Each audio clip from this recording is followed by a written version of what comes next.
Ngayon pong mahal ang mga bilihin, pinag-aaralang dagdagan o kaya ay iayon sa inflation ang benepisyo ng mga miyembro ng Pantawid Pamilyang Pilipino Program o 4Ps. Ngayon ang balita si Dano Tingkungko.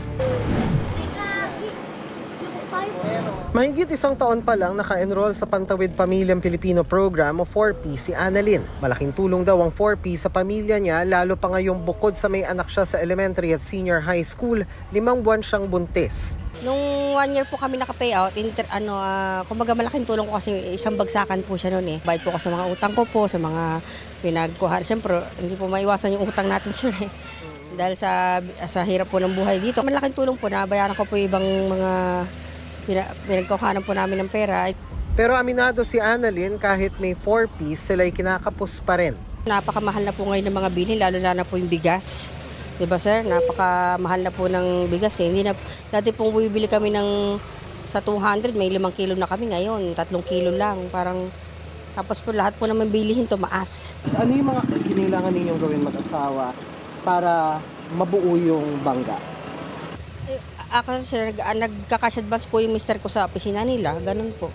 At minsan po, naghiram din po ako sa 5-6 para po matugunan yung aming mga pangailangan. Sapat lang po sa pang-araw-araw na pamumuhay. Sa gitna ng pagtaas ng presyo ng mga bilihin, pinag-aaralan ng DSWD ang posibleng adjustment sa ibinibigay na grant sa 4Ps beneficiaries. Pinag-aaralan pa raw ng DSWD at National Economic Development Authority kung hanggang magkano o ilang porsyento ang posibleng aumento. Ay nakipagpulong ang Department of Social Welfare and Development sa National Economic and Development Authority para ipresenta ang ating proposed adjustment sa cash grants.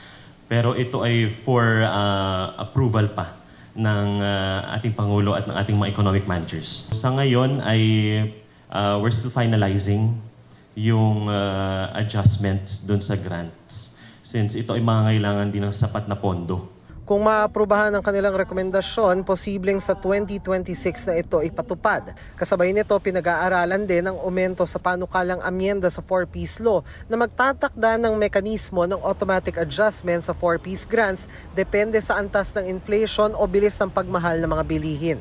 Sa kasalukuyan, nakakatanggap ng 300 hanggang 700 pesos na grant ang 4Ps beneficiaries depende sa antas sa eskwela ng anak.